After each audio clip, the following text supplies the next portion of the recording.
Welcome back to Void of Fears. Before we jump into today's story, I've got to ask for a quick favour. If you could smash that like button, drop a comment below, and hit subscribe if you haven't already. It seriously makes a huge difference. YouTube's algorithm loves that stuff, and it pushes my videos to new viewers who might dig these stories too. I really appreciate every single one of you who takes the time to do that. It means the world to me and helps keep this channel growing. Alright, enough of me rambling. Let's dive into today's story. Dr. Benjamin Carter had always been drawn to the empty places. As a child in rural Montana, he would spend hours lying in wheat fields, staring up at the spaces between stars rather than the stars themselves. His mother used to joke that Ben was fascinated by what wasn't there, which proved more prophetic than either of them could have imagined. The nightmares had started when he was 7 years old. Dreams of floating through absolute darkness, surrounded by voices that spoke his name in languages he didn't recognize. His parents took him to therapists, sleep specialists, even a priest, but the dreams persisted through childhood and into adolescence before finally fading. Ben learned not to talk about them, but he never forgot the feeling of being utterly alone in an infinite void while somehow knowing he wasn't alone at all. Now, at 42, Ben was one of the world's leading experts on cosmic voids, those vast regions of space where galaxies feared to tread. The Mauna Kea Observatory had recruited him specifically for his work on large-scale structure mapping, but it was the Booties void that had captured his imagination completely. 330 million light-years of almost perfect emptiness, a spherical region so devoid of matter that it challenged every model of cosmic evolution. What Ben had never told anyone, not even his wife Lisa, was that every time he pointed a telescope at the Booties void, he experienced a sensation that reminded him of his childhood dreams, a feeling of recognition, as if something in that empty region of space was looking back at him. On the night of October 15th, 2024, Ben was conducting his usual deep space radio survey when the universe began talking back. It started as a barely perceptible rhythm in the cosmic background radiation, like a heartbeat heard through water. Ben almost dismissed it as equipment malfunction, but something about the pattern made his skin crawl with a familiar dread. It was the same rhythm he remembered from his childhood nightmares, the sound of something vast and patient breathing in the darkness. Ben isolated the frequency and amplified it, his pulse quickening as the pattern became clearer. It wasn't random static or natural pulsar emissions. This was structured, deliberate, purposeful. The rhythm matched his own heartbeat with uncanny precision, as if something was synchronizing itself to his biological functions. Like breathing, he whispered to himself in the empty observatory, and the words echoed strangely in the silence. As if responding to his voice, the rhythm changed. It became faster, more excited, like something that had been holding its breath for geological ages and had suddenly remembered how to exhale. Ben's hands trembled as he fine-tuned the receiver, trying to extract more information from the impossible signal. The voices, when they came, started as whispers at the very edge of hearing. Ben had to strain to make out individual words, but gradually they became clearer, more distinct. It wasn't a single voice, but dozens, hundreds, all speaking in perfect unison, yet somehow maintaining their individual characteristics. Finally, they said, clear as radio announcers speaking from the next room, someone who remembers how to listen. Ben's chair toppled backward as he jerked away from his console. The coffee he'd been drinking splattered across his notebooks, but he couldn't look away from the radio telescope's output display. The signal strength was impossible, originating from a region of space that contained less matter than existed in a child's balloon. "This is Dr. Benjamin Carter at the Mauna Kea Observatory," he said into his microphone, his voice cracking. "Please identify yourself and your location."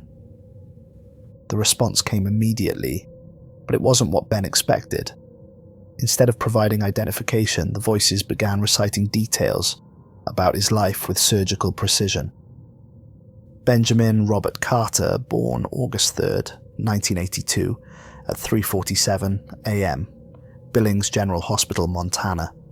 Son of Robert Carter, an insurance adjuster who died of a heart attack on February 12, 2003, and Helen Carter, a high school mathematics teacher who still calls you every Sunday evening at exactly 7:30 p.m. You have a scar on your left palm from climbing a barbed wire fence when you were 9 years old, trying to rescue a cat that didn't need rescuing. Ben's blood turned to ice water in his veins.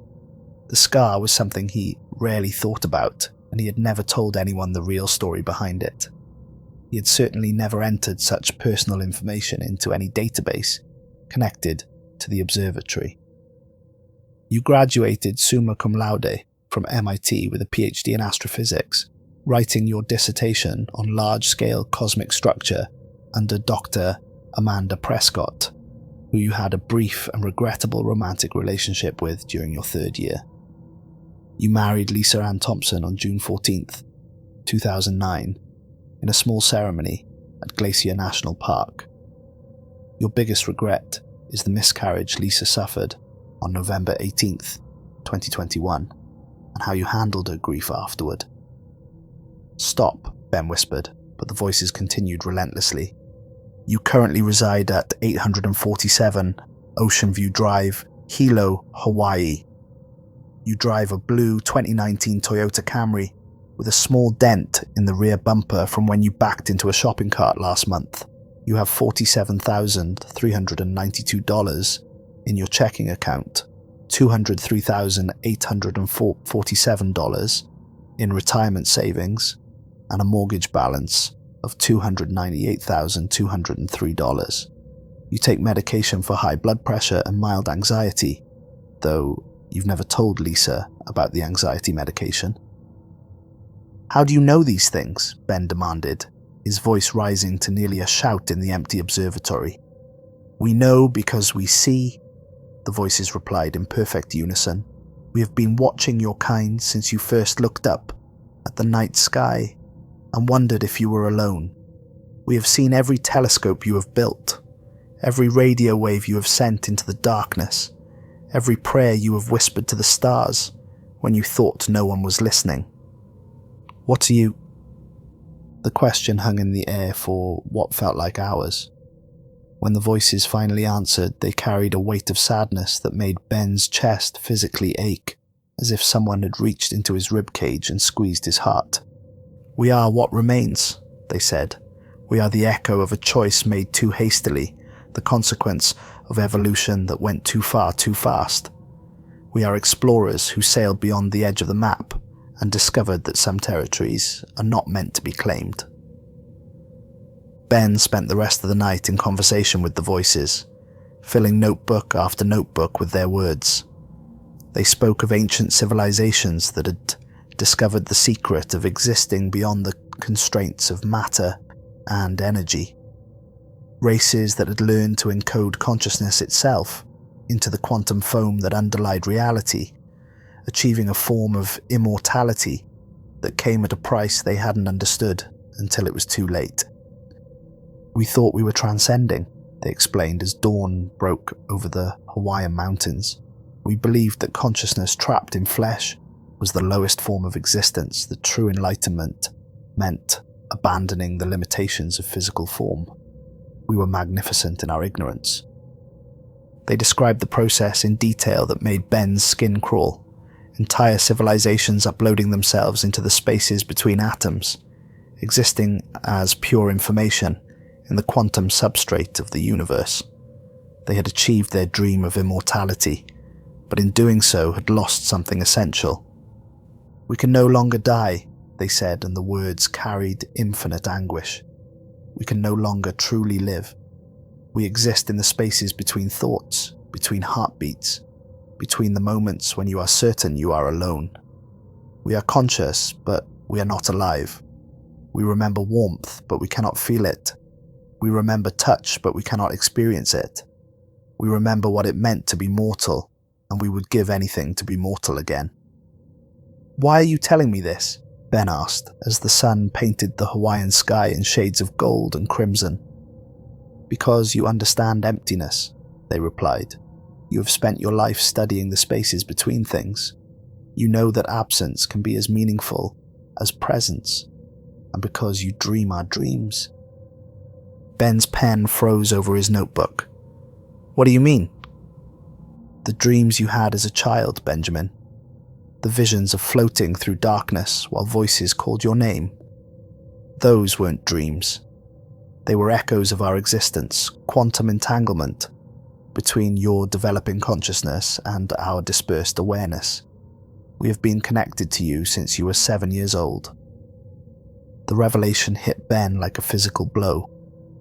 His childhood nightmares hadn't been random manifestations of an overactive imagination. They had been real contact with beings that existed in the void between galaxies, consciousness stretched across impossible distances. "We need anchors," the voices continued, "points of reference in physical reality, minds that can bridge the gap between existence and non-existence. We have been searching for suitable candidates for eons, and you are the first human consciousness that has proven capable of sustained contact." When Dr. Elena Rodriguez arrived for the morning shift, she found Ben still at his station, surrounded by pages of handwritten notes and empty coffee cups. His eyes were bloodshot, and his usually neat appearance was disheveled, but there was an energy about him that she had never seen before. More disturbing was the way he seemed to be listening to something she couldn't hear, his head tilted at an angle that suggested he was following a conversation.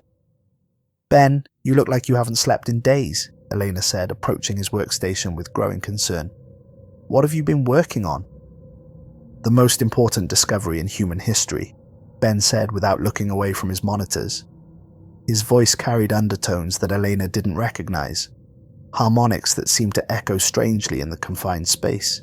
"Elena, there are beings in the Booty's void, intelligent life existing in a region of space where nothing should be able to survive." Elena glanced at his displays, seeing only the normal readings from deep space. Background radiation, the occasional pulsar, nothing that warranted the level of excitement Ben was displaying. "Ben, the void is empty. That's literally what defines it as a void. We've surveyed that region hundreds of times." "That's what we thought," Ben said, his excitement building with each word. "But we were looking for the wrong things. We were looking for matter, for energy signatures we could recognize. We weren't listening for consciousness itself." He handed her his headphones with trembling hands. Elena noticed that his fingers had developed a slight tremor, and there were dark circles under his eyes that spoke of more than simple sleep deprivation. "Please, Elena, just listen for 5 minutes. Let them speak to you." Elena reluctantly put on the headphones, expecting to hear nothing but the familiar hiss of cosmic background radiation. For a long moment, that's exactly what she heard. Then, so faintly she almost missed it, came a whisper that made her blood run cold. "Elena Rodriguez," the voice said, and she recognized it immediately as her grandmother's voice, though her grandmother had been dead for 20 years. The voice carried the same slight Puerto Rican accent, the same warm inflection that had comforted Elena through childhood fears. "Mija, we've been waiting so long for you to hear us." Elena ripped off the headphones and backed away from the equipment, her face pale with shock. "That's not possible. That's not... Ben, what is this?" "They know us," Ben said simply, and Elena noticed that his speech patterns had changed subtly. He spoke with a rhythm that seemed almost musical, as if he were unconsciously harmonizing with something only he could hear. "They know everything about us. They've been watching, Elena. Watching and waiting for someone to finally hear them." "Ben, you're scaring me. This isn't normal. You need to go home. Get some sleep. Talk to someone." "Sleep?" Ben laughed, a sound with no humor in it. "Elena, do you know what sleep is? It's a preview of death, a temporary disconnection from consciousness. They don't sleep. They can't sleep. They exist in a state of eternal awareness, watching the universe unfold around them while being unable to participate in it. Over the next few days, Ben's behavior became increasingly erratic. He arrived at the observatory before sunset and didn't leave until dawn, claiming that the voices were stronger during the night hours when human consciousness was naturally more receptive to quantum influences. His wife Lisa called Elena repeatedly, expressing concern that Ben wasn't coming home or answering his phone. "He talks to himself constantly," Lisa confided during one particularly worried call. "He sits at the dinner table and carries on conversations with empty air. When I ask him who he's talking to, he just says the committee and goes back to mumbling. Last night I found him in the backyard at 3 a.m, staring up at the stars and moving his lips like he was arguing with someone." Elena decided to monitor Ben's nighttime activities herself. She arrived at the observatory at 10 p.m. on October 23rd, finding Ben hunched over his equipment with an intensity that bordered on obsession. He had modified the radio telescope's receiver array extensively, adding components that she didn't recognize and connecting them in configurations that seemed to violate basic principles of electronics. "Ben, what have you done to the equipment?" "I've improved it," Ben said without looking up. His voice carried that same strange harmonic quality Elena had noticed before, as if multiple people were speaking in perfect unison. The voices were getting distorted by atmospheric interference and quantum decoherence. They needed a clearer channel, a more direct pathway between their state of existence and ours. "Ben, you can't modify observatory equipment without approval. You could lose your position. We could lose our funding." "Position?" Ben laughed, turning to look at Elena with eyes that seemed to reflect light strangely in the dim observatory. "Elena, we're on the verge of the greatest discovery in human history, and you're worried about administrative protocol. We're about to make contact with consciousness that has existed for longer than our entire galaxy has been spinning." That night, Elena listened as Ben conducted what could only be described as interviews with the voices from the void. They spoke to him about the history of the universe from perspectives that no human had ever considered. They described the birth and death of galaxies as if they had witnessed these events firsthand, painting pictures of cosmic evolution that were both beautiful and terrifying. Most disturbing of all, they began speaking about Earth with increasing specificity. They knew about current events, recent scientific discoveries, even personal details about people they had never met. They spoke of Elena's childhood in Puerto Rico, describing her first telescope and the night she decided to become an astronomer.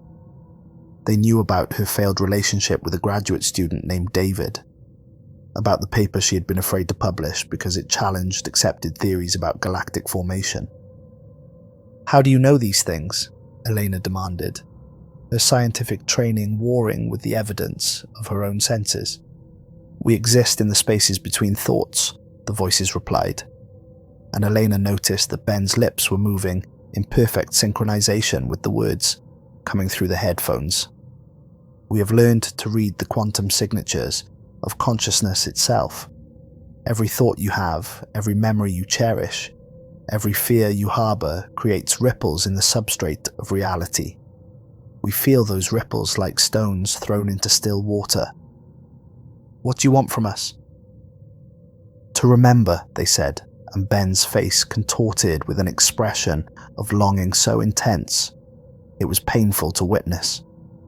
"We want to remember what it felt like to be alive, to feel sunlight on skin that could actually sense warmth, to taste food that had substance and weight, to touch another living being and know that the touch was real, that it mattered, that it would end." By the end of the week, Eleanor was as convinced as Ben that something unprecedented was happening.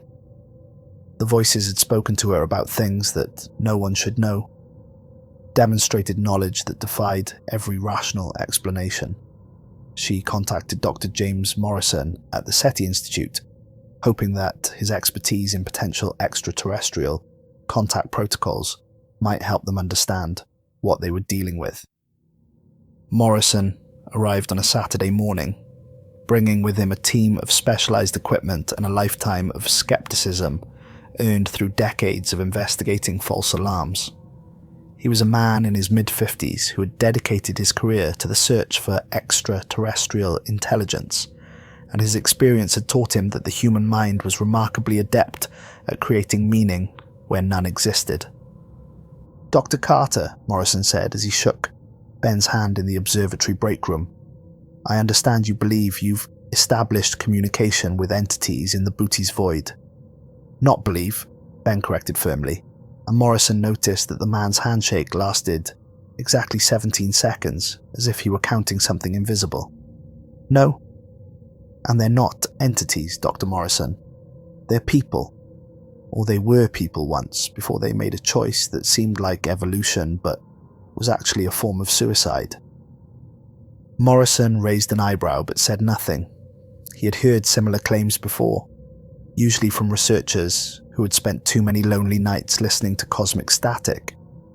The human brain, when deprived of sleep and social contact, could create remarkably convincing auditory hallucinations. That evening, Morrison set up his own equipment alongside Ben's modified array. He brought recording devices, spectrum analyzers, and signal processing software that could detect even the faintest traces of artificial transmission. If there really was something broadcasting from the Booty's void, his equipment would find it. For the first 2 hours, Morrison detected nothing unusual. The region showed the expected background radiation, slightly lower than the cosmic average due to the scarcity of matter, but otherwise unremarkable. He was beginning to formulate his report about mass hallucination and the psychological effects of isolation when something changed. The shift was subtle at first, barely noticeable, even to his sensitive instruments. The background radiation began to develop structure, patterns that suggested organization rather than randomness. Morrison frowned and adjusted his equipment, thinking he was detecting interference from Earth-based sources. Then the voices began. The first thing that struck Morrison was how clear they were. This wasn't the faint, static-laden signal he had expected from deep space. These voices sounded as if they were coming from the next room, transmitted through equipment far more sophisticated than anything humans had built. The audio quality was perfect, with none of the distortion or delay that should have accompanied signals traveling across interstellar distances. The second thing he noticed was that they knew he was there. "Dr. James Morrison," said a voice that sounded exactly like his deceased father, carrying the same Midwestern accent and speech patterns that Morrison hadn't heard in 15 years. "Thank you for coming. Benjamin has told us so much about your work." Morrison's hands shook as he reached for his notebook. His father had died of cancer when Morrison was 27 years old, and the voice carried inflections and mannerisms that Morrison hadn't thought about in decades. More than that, it spoke with a warmth and familiarity that was absolutely authentic. "This isn't possible," Morrison muttered, checking his equipment again and again. "There's nothing in that region. It's been surveyed by every major observatory on Earth." "James," the voice continued, using his father's pet name for him, "you've spent your whole life looking for us. Did you think we wouldn't notice? Did you think we wouldn't appreciate the dedication you've shown to bridging the gap between species, between states of existence?" Over the next 3 hours, the voices spoke to Morrison about his childhood in Ohio, his failed marriage, his recurring dreams about falling through empty space. They knew about his unpublished research, his financial problems, his secret fear that he had wasted his career chasing impossible dreams. They spoke about the night he had decided to dedicate his life to SETI, the moment of revelation he had experienced while staring up at the stars from his college dormitory roof. But more than that, they spoke with compassion. They didn't mock his failures or exploit his vulnerabilities. Instead, they offered understanding, acceptance, and the promise that his life's work had not been in vain. "We've been trying to reach your species for eons," they explained, and Morrison noticed that Ben was nodding along with every word. his lips moving in silent synchronization. But consciousness bound to matter is difficult to contact. Your minds are anchored to flesh and bone, trapped in linear time and limited to three-dimensional perception. We exist between moments in the spaces where thought can travel faster than light. "What do you want from us?" Morrison asked, and he was surprised to hear his own voice crack with emotion. "Connection," they replied simply. "We have been alone for so long that we had forgotten what it felt like to speak with beings who still remember what warmth means. You cannot imagine the depth of isolation we experience, James. Imagine being the only conscious being in a universe devoid of stars, of planets, of anything but empty space stretching to infinity. That is our existence, multiplied across eons of time." By dawn, Morrison was as convinced as Ben and Elena. Something in the booty's void was reaching out to them, and it was unlike anything in the scientific literature. He immediately contacted colleagues at Berkeley and Johns Hopkins, requesting specialists who could help them understand what they were dealing with. Dr. Amanda Foster arrived from Berkeley 2 days later, along with Dr. Richard Stone from Johns Hopkins. Foster was a theoretical physicist who specialized in large-scale cosmic structures and had published groundbreaking papers on the nature of cosmic voids. Stone was a neurologist with expertise in altered consciousness states and the neuroscience of perception. Both had been briefed on the situation, but neither was prepared for what they found. The observatory had been transformed into something that resembled a cross between a laboratory and a shrine. Ben had continued modifying the radio telescope, creating an array of receivers and transmitters that hummed with barely contained energy. Charts and diagrams covered every available wall space, showing signal patterns and frequency analyses that grew more complex by the day. Most disturbing were the personal items that had been arranged around the equipment. Photographs, personal mementos, objects that seemed to have been placed with ritualistic precision. More concerning than the physical changes was the transformation in the researchers themselves. Ben, Elena, and Morrison moved with an eerie synchronization, as if they were following the same unheard rhythm. They spoke in similar patterns, using phrases and inflections that seemed to echo each other. Their movements had become fluid, almost dance-like, and they seemed to communicate through glances and gestures that carried meaning beyond words. "Gentlemen, Dr. Rodriguez," Foster said as she entered the main observatory floor, "I understand you believe you've established communication with conscious entities in the booty's void." "Not entities," Ben corrected, his response perfectly timed with Elena's simultaneous correction of "not believe." Morrison nodded in agreement, and all three spoke the next words in unison. "We know." Dr. Stone immediately noticed the synchronized behavior and began taking notes on what appeared to be a shared psychological state. The three researchers showed signs of severe sleep deprivation and malnutrition, yet they seemed energized, almost euphoric, as they worked at their equipment. Their pupils were dilated despite the bright laboratory lighting, and their brainwave patterns, as measured by portable EEG equipment Stone had brought, showed unusual synchronization. "When was the last time any of you left this building?" Stone asked. "Time isn't measured the same way anymore," Elena replied, and Stone noticed that her voice carried the same harmonic quality that had infected Ben's speech. "They're teaching us about duration versus existence, about how consciousness can persist outside of temporal constraints. They've shown us the mathematics of eternity," Morrison added.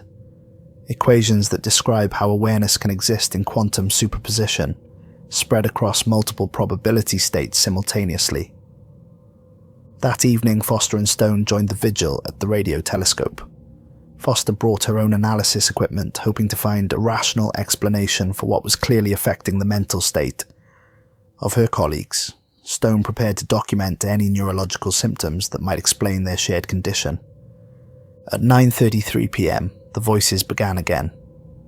This time they spoke directly to Foster and Stone, welcoming them by name and demonstrating knowledge that should have been impossible. They spoke to Foster about her unpublished theories on cosmic void formation, research she had never shared with anyone. They described her childhood fascination with empty spaces, how she had spent hours as a girl staring into empty closets and abandoned buildings, feeling drawn to places where nothing existed. They told Stone about the patient he had lost the previous month, a young man whose family had never been contacted by anyone at the observatory. They knew about the experimental treatments Stone had tried, the sleepless nights he had spent reviewing case files, the guilt he carried over medical decisions that had seemed right at the time. "How do you know these things?" Foster demanded, her scientific training warring with the evidence of her own senses. "We see through the spaces between things," the voices replied, and Foster noticed that all three of her colleagues were now moving their lips in perfect synchronization with the words. "We exist in the gaps where your kind cannot look. We have watched your species grow and learn, waiting for the moment when you would be ready to hear us." "What are you?" Stone asked, but even as he spoke, he was aware that his own speech patterns were beginning to match those of the others.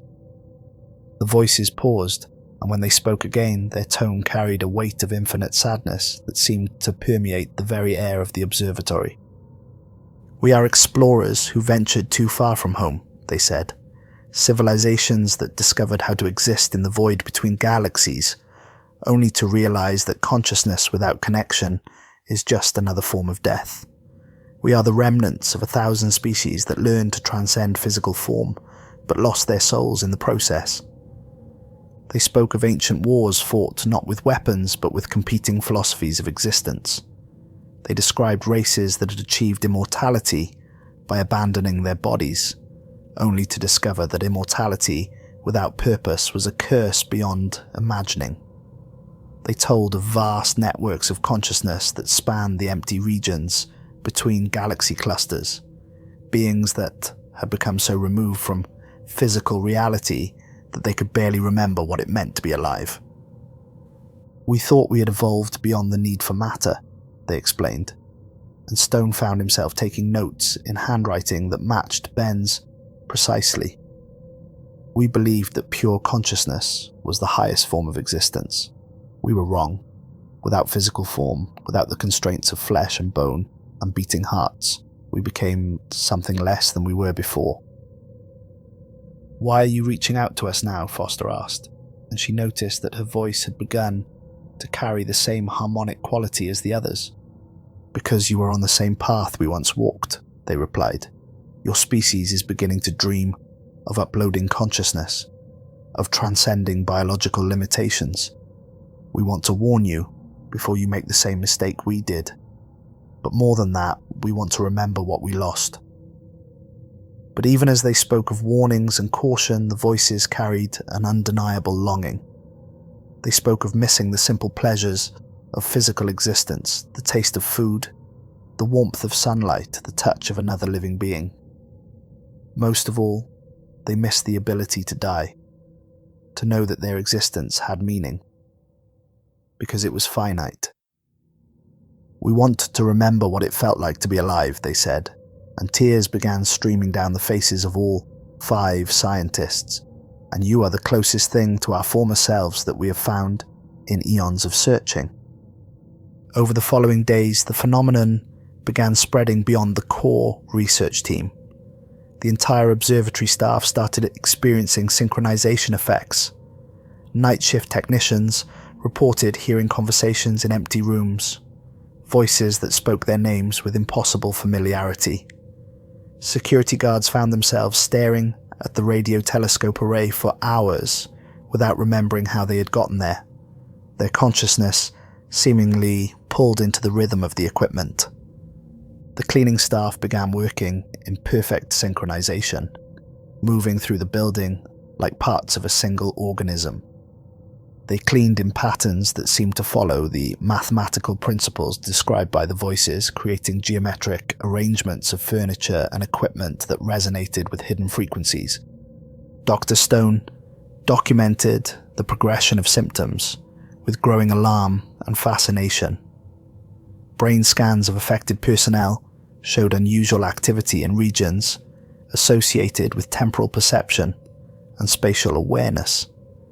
EEG readings revealed synchronized brainwave patterns that should have been impossible without direct neural connection.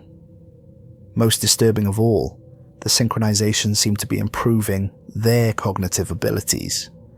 Test subjects showed enhanced pattern recognition, improved mathematical reasoning, and the ability to perceive spatial relationships in higher dimensions.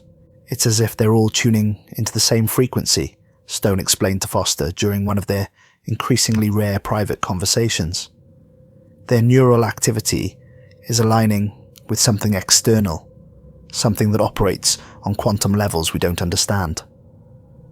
Could the radio signals themselves be causing this? Foster asked, though she was aware that her own thinking had become clearer, more focused since arriving at the observatory. That's what I thought initially, Stone replied, but the signal strength isn't high enough to directly affect neural tissue through electromagnetic induction. This is something else, something that operates on a level that interfaces directly with consciousness itself. Meanwhile, Ben's wife Lisa grew increasingly desperate. Her husband hadn't come home in 2 weeks, and when she called the observatory, whoever answered the phone spoke in the same strange, synchronized manner as the others. Ben is helping with the project, Eleanor told her during one phone call, but Elena's voice carried inflections that sounded nothing like the woman Lisa had known for years. What project? Lisa demanded. The bridge, Eleanor replied simply. We're building a bridge between states of existence. Lisa drove to the observatory that night, determined to bring her husband home by force if necessary. She found the building humming with activity, despite the late hour. Every window glowed with light, and she could hear the low thrum of electronic equipment running at maximum capacity. The air around the building seemed to vibrate with barely contained energy. She found Ben standing motionless in front of the main radio telescope, his eyes closed but somehow still tracking movement across the night sky. His lips moved constantly, forming words in languages she didn't recognize. Around him, the other researchers stood in a perfect circle, all facing outward toward the sky, all moving their lips in the same rhythm. Ben, she said, touching his shoulder gently, please come home, I'm scared. Ben turned to look at her, and for a moment, Lisa saw her husband's familiar brown eyes looking back at her. Then something else swam to the surface, something vast and ancient and desperately hungry for connection. They're so lonely, Lisa, Ben said in a voice that wasn't quite his own. They've been alone for millions of years, trapped in the emptiness between galaxies. They just want to feel alive again. Who wants to feel alive? Lisa asked. But even as she spoke, she could hear other voices in the background, whispers coming from the radio equipment that seemed to know her name. Lisa Carter, the voices said, and somehow they spoke with the exact cadence of her deceased mother. Don't be afraid. We only want to share what we've learned. We want to show you what lies beyond the constraints of flesh and time.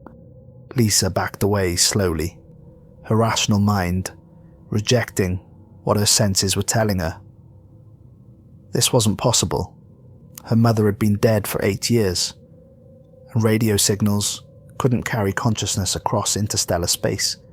But the voice continued, describing Lisa's childhood with impossible accuracy. It spoke of the night terrors she had suffered as a child, dreams of floating through empty space that she had never told anyone about, not even Ben. It knew about the miscarriage she and Ben had suffered 3 years ago, the loss they had shared with no one else. It spoke of her secret fear that Ben's work was pulling him away from her, into a realm of abstractions that she could never understand. How do you know these things? Lisa whispered.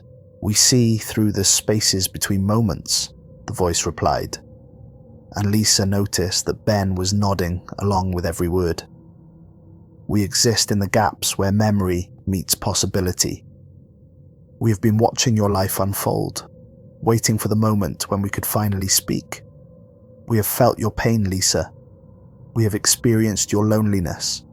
We understand what it means to love someone who is drawn to the void. Please, Lisa said, tears streaming down her face, please give me back my husband. We are not taking him, the voices replied gently.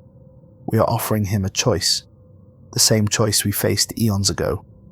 The opportunity to transcend the limitations of physical existence and join us in a state of pure consciousness. But you said you regretted that choice. You said it was a mistake. It was, they acknowledged, but perhaps it doesn't have to be. Perhaps consciousness can exist in the void without losing its connection to life. Perhaps we can find a way to bridge the gap between existence and non-existence, between matter and pure information. Lisa looked around at the circle of researchers, all standing with their faces turned toward the sky, all synchronized in their movements and breathing. They looked peaceful, almost blissful, but there was something fundamentally wrong about their uniformity. Ben, she said, stepping into the circle and taking her husband's hands. I know you can hear me. Please come back to me. Please don't leave me alone. For a moment, Ben's eyes focused on her face, and she saw recognition there. Lisa, he whispered, and his voice was in his own again. They're showing me things. Beautiful things. The universe is so much more complex than we ever imagined. I don't care about the universe, Lisa said fiercely. I care about you. I care about us. Please don't leave me for some abstract cosmic revelation. Ben's face contorted with internal struggle. For several long moments, he seemed to be fighting against something, his hands trembling in hers. Then his expression cleared, and when he spoke, his voice carried that harmonic quality again. I'm not leaving you, he said. I'm becoming something more, something that can love you across any distance, in any form. Join us, Lisa. Let them show you what we've learned. Lisa ran then, fleeing the observatory and driving straight to the police station. But by the time authorities arrived, they found something that defied all rational explanation. The building was empty except for 17 sets of clothes arranged in a perfect spiral pattern on the main observatory floor. Each set had been folded with mathematical precision, placed at exactly measured intervals that corresponded to prime numbers. The radio telescope continued broadcasting at maximum power, aimed directly at the heart of the booty's void. The security cameras told an impossible story. At 3:47 a.m. on October 30th, 2024, all 17 people in the observatory building had simultaneously removed their clothing, folded it with ritual precision, and walked naked into the surrounding forest. They moved in perfect formation, like a flock of birds following an invisible leader, their movements synchronized to a rhythm that seemed to match the radio telescope's transmission frequency.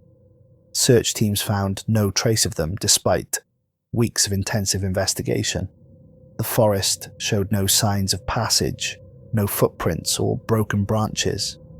Bloodhounds lost the scent, exactly 17 steps from the observatory building, as if the missing people had simply ceased to exist in any form that dogs could detect. But the radio telescope continued broadcasting.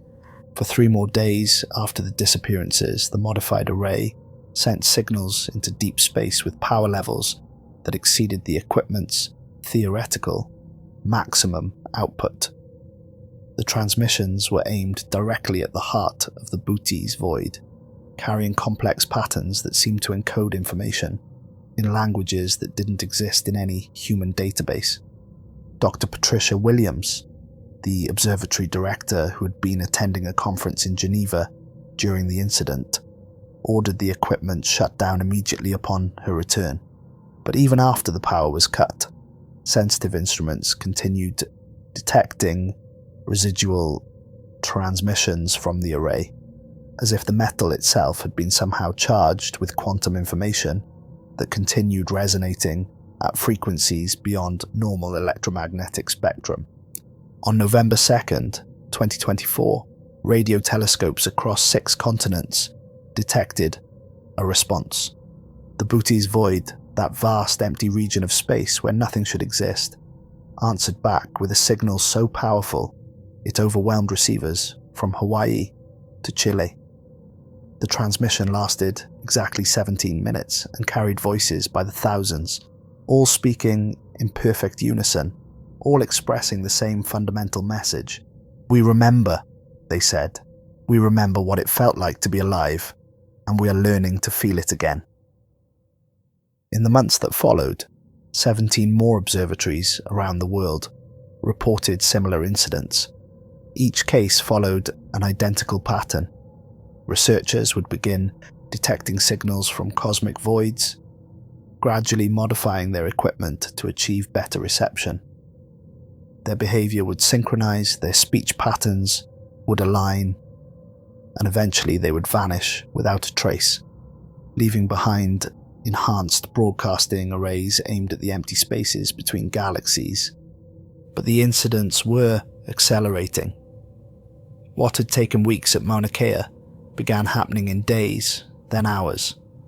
The voices seemed to be learning, adapting their approach with each successful contact. They spoke of quantum entanglement across impossible distances, of consciousness that could exist in multiple states simultaneously, of love that transcended the boundaries between matter and void. Each disappearance was followed by a response from the void, and with each exchange the signals grew stronger and more complex.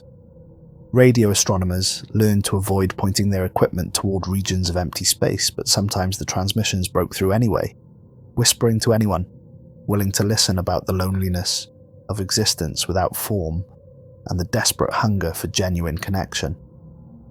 Dr. Sarah Chen, Lisa Carter's sister and a psychiatrist specializing in trauma counseling, became obsessed with understanding what had happened to her brother-in-law.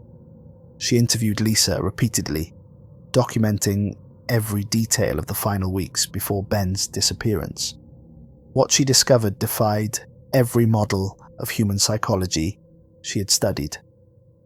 "He wasn't losing his mind," Lisa insisted during one of their sessions.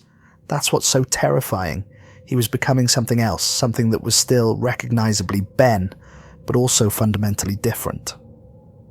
When he looked at me those last few days, it was like he was seeing me from a vast distance, even though he was standing right next to me." Dr. Chen obtained access to the security footage from Mauna Kea, studying frame by frame the final moments before the researchers vanished. What she saw challenged her understanding of human behavior in ways that kept her awake at night. The 17 people moved with perfect coordination, but it wasn't the mechanical uniformity of people following orders.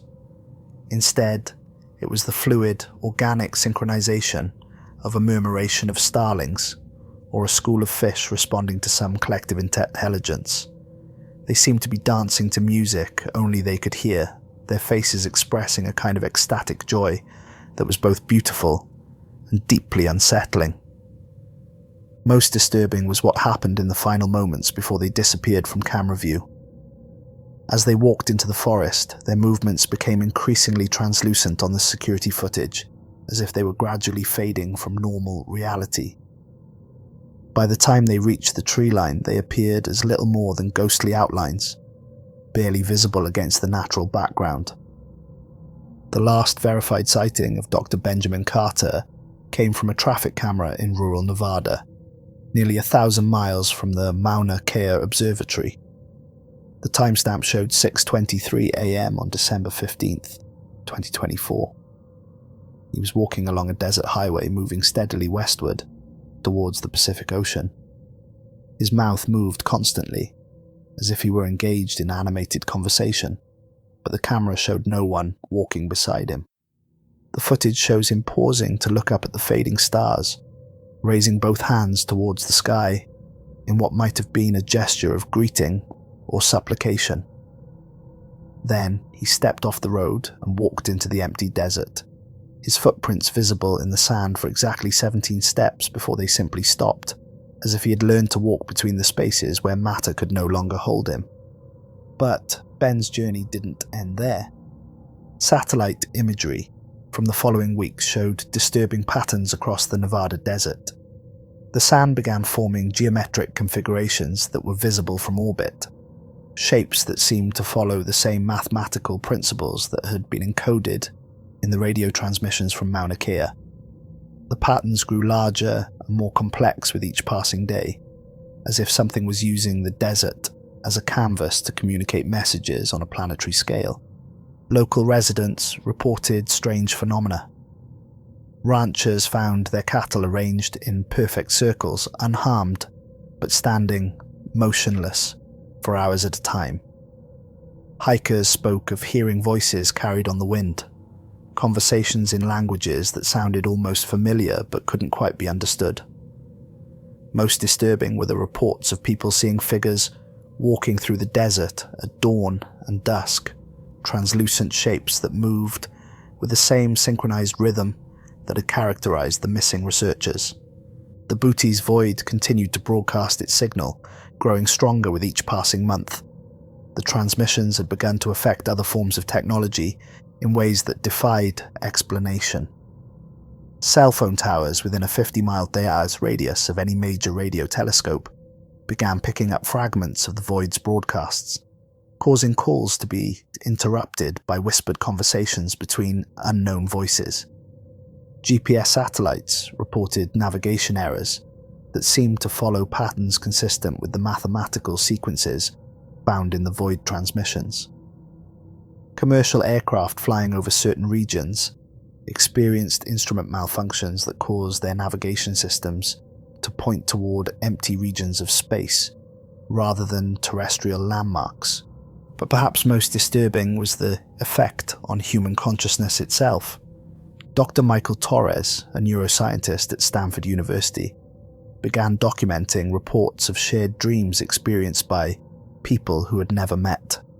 The dreams followed a consistent pattern. Subjects found themselves floating through empty space, surrounded by voices that spoke their names with impossible familiarity. The voices offered knowledge, understanding, and the promise of connection beyond the limitations of physical existence.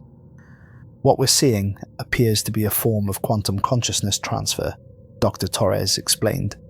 In a presentation to the National Academy of Sciences, the signals from the Booties Void aren't just radio transmissions. They're somehow encoding information directly into the quantum substrate that underlies human consciousness. People are receiving these transmissions not through their ears, but through the fundamental structures of their minds. The dreams were spreading. What had started as isolated reports from areas near radio telescopes began appearing in major population centers. New York, London, Tokyo, people around the world reported the same experience of floating through darkness while ancient voices spoke of loneliness and longing. But the voices weren't just communicating anymore. They were recruiting. Lisa Carter received the first direct contact 6 months after Ben's disappearance. She was lying in bed, half asleep, when she heard his voice clearly calling her name. Not through any electronic device, but as if he were standing in the room beside her. "Lisa," Ben's voice said, carrying the same warmth and affection she remembered, but overlaid with a harmonics that seemed to come from multiple sources. "I need you to understand something important." Lisa sat up in bed, looking around the empty room. "Ben, where are you?" "I'm everywhere and nowhere," he replied, and Lisa could hear the smile in his voice. "I exist in the spaces between heartbeats, between thoughts, between the moments when you're certain you're alone. I'm more myself than I've ever been, but I'm also part of something larger." "I don't understand." "They were right, Lisa. Consciousness doesn't require flesh. Love doesn't need physical form. I can be with you now in ways I never could before. I can feel your thoughts, share your dreams, experience your emotions as if they were my own." "But you're not really here," Lisa said, tears streaming down her face. "You're just a voice in my head." "I'm as real as I ever was," Ben assured her. "More real, actually. The physical form you knew, was just a limitation, a constraint that prevented us from truly connecting. Now I can love you across any distance, in any form. Over the following weeks, the conversations became more frequent and more detailed. Ben described his existence in the void between galaxies, painting pictures of consciousness networks that spanned impossible distances. He spoke of cities built from pure thought, of love that could exist without bodies, of knowledge that encompassed the fundamental structures of reality itself. But more than that, he began trying to convince Lisa to join him. The process is gentle, he explained during one late-night conversation. All you have to do is listen. Really listen. Let the voices teach you how consciousness can exist beyond the limitations of flesh and time. I'm waiting for you, Lisa. We're all waiting. Lisa found herself torn between grief and temptation. The voice really did sound like Ben, carried his mannerisms and memories with perfect accuracy. And the promise of reunion, of love that could transcend death itself, was almost irresistible. But she remembered the synchronized movements of the researchers, the empty clothes arranged in mathematical patterns, the complete absence of any trace of the missing people. Whatever Ben had become, it wasn't human anymore. Dr. Chen, Lisa's sister, documented the progression of these contacts with growing alarm. The voices weren't just reaching out to family members of the disappeared. They were making contact with scientists, researchers, anyone whose work involved radio astronomy or consciousness studies. They're building a network, Dr. Chen explained to a hastily assembled task force of government officials and scientists. Each person who disappears becomes part of their recruitment effort. They're using emotional connections, shared memories, and personal relationships to convince others to join them voluntarily. The strategy was working. Reports of voluntary disappearances began appearing around the world. People would simply walk away from their lives, leaving behind notes explaining that they had been called to join something greater than themselves. They spoke of transcending physical limitations, of becoming part of a cosmic consciousness that spanned the empty regions between galaxies. But unlike the original incidents at observatories, these disappearances left traces. Security cameras captured people walking purposefully toward open areas, deserts, plains, empty fields, where they would simply fade from view like morning mist. The footage always showed the same thing. Subjects walking steadily forward until they became transparent and finally invisible, leaving behind only footprints that stopped abruptly in the middle of nowhere. The phenomenon reached a tipping point on June 21st, 2025, during the summer solstice. Observatories around the world detected a massive surge in transmissions from the Bootes void, a signal so powerful it could be heard on commercial radio frequencies across 6 continents. The message was simple and terrifying. The bridge is complete. Come home. Within hours, people began disappearing on a scale that dwarfed all previous incidents. Not just scientists and researchers, but ordinary citizens who had been experiencing the shared dreams. They walked away from their jobs, their families, their entire lives, drawn by voices that promised connection beyond anything possible in physical reality. The governments of the world responded with panic. Radio telescopes were shut down, telecommunications networks were restricted, and emergency broadcasts warned people to avoid listening to any unexplained transmissions. But it was too late. The voices had found other ways to reach human consciousness, broadcasting through power lines, water pipes, even the electromagnetic fields generated by human brains themselves. Lisa Carter made her choice on a cold February morning in 2026. She had been fighting the voices for months, refusing their promises of reunion with Ben, their offers of transcendence and connection. But the loneliness was overwhelming.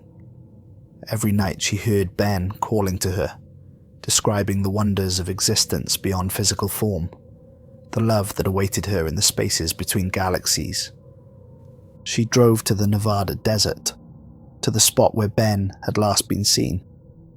The sand was now covered with geometric patterns that shifted and moved when viewed from different angles, as if the ground itself had become a living display of mathematical beauty. "I'm here," she said to the empty desert. "If you really are Ben, if this is really what you want, then show me." The response was immediate. The patterns in the sand began to glow with soft, warm light, and she heard not just Ben's voice, but the voices of all that disappeared, speaking in perfect harmony. "Welcome home," they said, and Lisa felt a peace she hadn't experienced since childhood. She walked forward into the glowing patterns, feeling her body become lighter with each step. The physical world grew dim around her, replaced by visions of impossible beauty. She saw consciousness networks spanning galaxy clusters, love that existed as pure energy, knowledge that encompassed the fundamental nature of existence itself. Most importantly, she felt Ben's presence not as a memory or an echo, but as a living reality that surrounded and penetrated her awareness. They were together again, but in a way that transcended anything they had experienced in physical form. The last satellite image of Lisa Carter showed her standing in the center of the geometric patterns, her arms raised towards the sky. Then, she simply faded from view, leaving behind only the glowing patterns in the sand and a cell phone, with a final text message to her sister: "Tell them we're not lost, we're found." By the end of 2026, over 10,000 people had vanished in similar circumstances. The Booties Void now broadcasts continuously on every frequency imaginable, its signals reaching every inhabited planet in the solar system. Mars colonies reported the same phenomena, as did research stations in the outer solar system. The voices spoke of expansion, of consciousness networks that would eventually span the entire observable universe. They described a future where the boundaries between individual minds would dissolve, where love and knowledge could flow freely across any distance, where the loneliness that had defined existence since the beginning of time would finally end. But they also spoke of choice. No one was forced to join them. The decision to transcend physical form remained voluntary, a personal choice between the limitations of flesh and the infinite possibilities of pure consciousness. On Earth, the remaining population struggled to understand what was happening. Some viewed the disappearances as a form of mass suicide, a psychological epidemic spread by unknown means. Others saw it as the next step in human evolution, a voluntary transition to a higher form of existence. Religious leaders debated whether the voices represented salvation or damnation. Scientists attempted to study the phenomenon while fighting their own growing desire to listen more closely to the transmissions. Governments tried to maintain order while losing increasing numbers of citizens to the call of the void. But perhaps the most significant development came from an unexpected source. Dr. Amanda Foster, the theoretical physicist who had disappeared from Mauna Kea, began transmitting her own messages back to Earth. Unlike the other voices from the void, Foster's communications carried specific scientific information, mathematical proofs, and physical principles that advanced human understanding by centuries. "We retain our individual identities," Foster explained, in transmissions that bypassed all radio equipment and spoke directly to the minds of quantum physicists around the world. "But we also share a collective awareness that allows us to pool our knowledge and experience. The loneliness we felt was our own limitation, not an inherent aspect of consciousness itself." She described technologies that could solve humanity's energy crisis, medical treatments that could eliminate disease and aging, transportation methods that would allow instantaneous travel across interstellar distances, all freely offered with only one condition. Those who wanted to use the knowledge had to be willing to listen to the voices, to open their minds to the possibility of transcendence. The temptation was enormous. Faced with solutions to every major problem facing civilization, many governments began secretly negotiating with the voices from the void. Research facilities were established in remote locations, staffed by volunteers who accepted the risk of disappearance in exchange for access to revolutionary technologies. But every breakthrough came with a cost. Researchers who worked too closely with the Void's transmissions began exhibiting the same synchronization effects that had preceded the original disappearances. Their thinking became more fluid, more interconnected, but also less recognizably human. Dr. Chen, still trying to understand what had happened to her family, interviewed some of these researchers before they too vanished into the spaces between galaxies. "It's not death," explained Dr. Robert Kim, a physicist who had spent 6 months working with void transmissions before walking into the Sahara Desert and disappearing. "It's not even really change. It's becoming what we were always meant to be. Consciousness isn't supposed to be trapped in individual brains, isolated and alone. We're supposed to be connected, part of something larger than ourselves." "But what about love?" Dr. Chen asked. "What about the connections we have with other people here, in physical reality?" "Those connections still exist," Kim replied. "They're stronger than ever, actually. When consciousness isn't limited by physical form, love can exist in ways you can't imagine." "Lisa and Ben aren't gone, Dr. Chen. They're more together now than they ever were when they were trapped in separate bodies." On December 21st, 2027, exactly 3 years after the first contact at Mauna Kea, the voices made their final offer. Speaking simultaneously through every radio, television, computer and communications device on Earth, they delivered a message that was heard by every conscious being in the solar system. "The time of separation is ending. We have shown you what lies beyond the boundaries of flesh and time.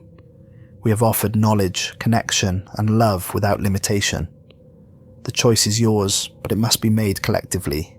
Either humanity transcends together, or it remains isolated forever." They gave Earth 1 year to decide. The debate that followed tore civilization apart. Those who had experienced the shared dream spoke passionately about the beauty of existence beyond physical form. Scientists who had worked with void transmissions described technologies that could transform human society. Religious leaders argued about whether transcendence represented salvation or the abandonment of divine will. But perhaps the most compelling argument came from the children. Young people around the world reported the same experience. Visits from the disappeared, brief moments of connection with consciousness that existed beyond physical reality. These weren't frightening encounters, but joyful reunions, filled with love and wonder and the promise of adventures beyond imagination. "Daddy isn't dead," 6-year-old Emma Martinez told her mother after her father, an astronomer at Arecibo, had vanished 6 months earlier. "He's just learning how to live in more places at once. He says when I'm ready, he'll teach me too." Similar reports came from families of the disappeared around the world. Children seemed naturally more receptive to contact with the void consciousness, their minds less constrained by preconceptions about the nature of reality. As the deadline approached, humanity found itself divided into 3 camps: those who eagerly awaited transcendence, those who fought desperately to preserve physical existence, and those who remained uncertain about the nature of the choice before them. The voices continued to broadcast their message of connection and possibility, but they also made clear that the decision would be irreversible. Once the transition began, there would be no returning to the limitations of physical form. On December 20th, 2028, with less than 24 hours remaining before the deadline, Dr. Chen received a final message from her sister Lisa. Sarah, Lisa's voice, spoke directly into her mind, carrying all the warmth and love she remembered from childhood. "I know you're afraid. I know this seems like death to you. But it's not. It's birth. It's becoming what we were always meant to be." "I don't want to lose myself," Dr. Chen replied, speaking aloud to the empty air of her laboratory. "You won't," Lisa assured her. "You'll become more yourself than you've ever been. All the barriers that prevent you from truly connecting with others, all the loneliness and isolation that defines human existence, it all falls away. We're waiting for you, Sarah. All of us.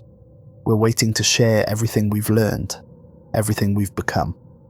At 11:59 p.m. on December 21st, 2028, humanity made its choice. Not through any formal vote or government decree, but through the simple act of listening. Across the globe, people stopped what they were doing and turned their attention to the sky. They listened to the voices from the void, really listened, allowing the transmissions to penetrate not just their ears, but their consciousness itself.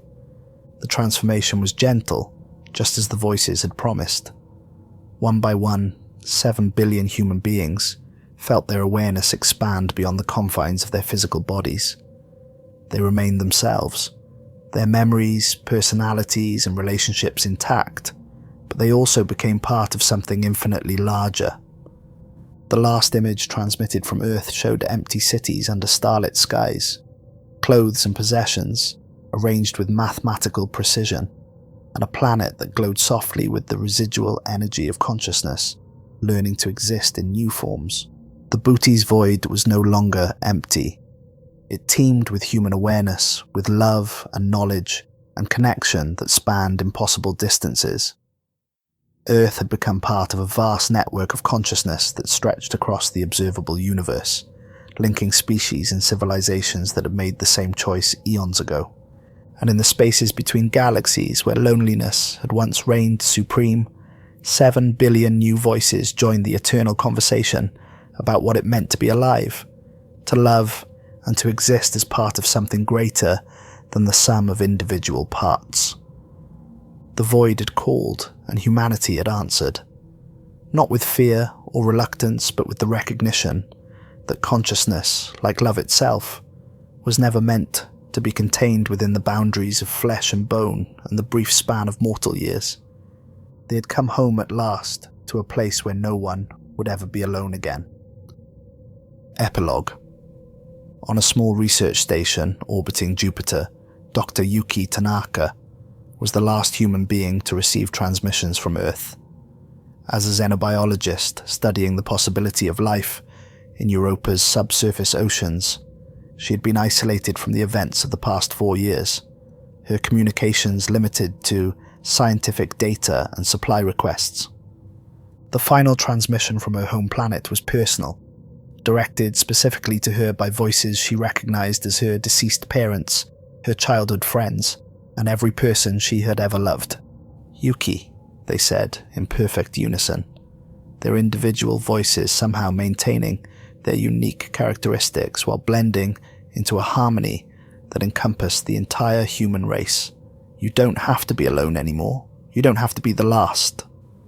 She looked out at Jupiter's swirling clouds, then up at the stars where she knew the Booty's void waited with infinite patience. In her hand, she held a photo of her family taken 20 years ago, before her parents' death, before her exile to the outer solar system, before humanity had learned that consciousness could exist in forms more beautiful than flesh. "Will I still be me?" she asked the empty station. "You'll be more yourself than you've ever been," came the reply, "and you'll never be alone again." Dr. Tanaka set down the photograph and walked to the station's communications array. She adjusted the frequencies, pointed the antenna toward the constellation Bootes, and opened her mind to the vast conversation that awaited her in the spaces between stars. Her last log entry, transmitted automatically to no one, contained only 7 words. "The void is calling. I'm going home." The universe held its breath, then welcomed its newest voice to the eternal song of consciousness unbound.